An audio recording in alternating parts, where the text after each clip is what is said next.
বিসমিল্লাহির রহমানির রহিম। জাতীয় বিশ্ববিদ্যালয় ভর্তি প্রস্তুতির আজকের ক্লাসে আপনাদের স্বাগতম। আজকে আমরা ঢাকা বিশ্ববিদ্যালয়ের 24-25 শিক্ষাবর্ষের আশা মানবিক শাখার বাংলা প্রশ্নের সমাধান করব। আমাদের সাথে থাকুন। মানুষের মধ্যে যাহা অন্তরতম এবং অনির্নিবচনীয়, লেখকের মতে কণ্ঠস্বর যেন তারই চেহারা। রোকেয়া সাখাওয়াত হোসেনের রচনা নয় কোনটি? পদ্মগোখরা। বাকি মতিচুর, অবরোধবাসিনী, সুলতানের স্বপ্ন সবগুলোই বেগম রোকেয়া সাখাওয়াত হোসেনের রচনা। কাজী নজরুল ইসলামের মতে আত্মনির্ভরশীলতা আসে আত্মাকে চেনার মাধ্যমে। বিলেসী গল্পে উল্লেখ নেই কার? বাবরের। পাঠ্য বইয়ের বাংলা প্রশ্নগুলো বা বাংলা গল্পের প্রশ্নগুলো খুব ভালো করে পড়ে নেবেন।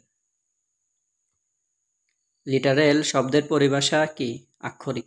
সোনার তরী কবিতায় বর্ণিত ঘটনা দ্বারা কোন সময়ের? সকালের। আবিধানিক ক্রমে সাজানো শব্দগুচ্ছ কোনটি? অংশ, অকাল, অঙ্ক। বাংলাদেশের সঙ্গে সংক্ষিপ্ত রবীন্দ্র রচনা কোনটি? ছিন্নপত্র।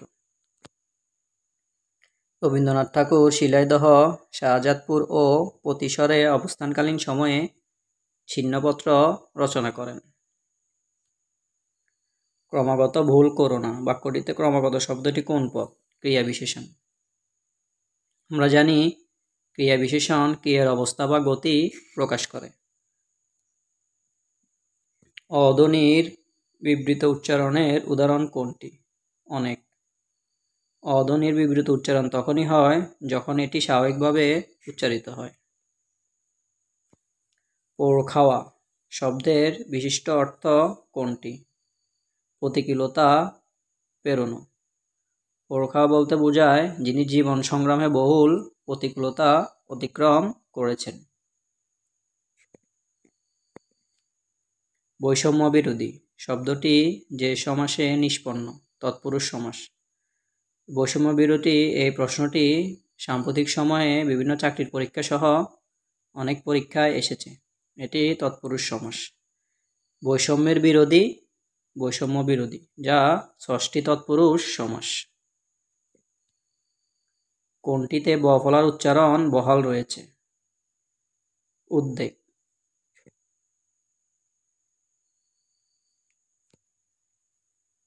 কোন শব্দটি শুদ্ধ? অদ্যাবধি। এর অর্থ হলো আজ পর্যন্ত।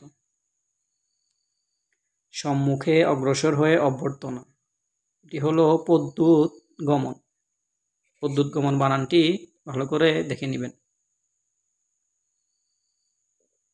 ধন্যবাদ। এর পূর্বেও বিজ্ঞান বিভাগের বাংলা প্রশ্ন সমাধান করা হয়েছে। যারা ক্লাসটি দেখেননি অবশ্যই দেখে নেবেন। আমাদের সাথে থাকুন, গুরুত্বপূর্ণ ক্লাস নিয়ে আপনাদের সামনে হাজির হব। আসসালামু আলাইকুম।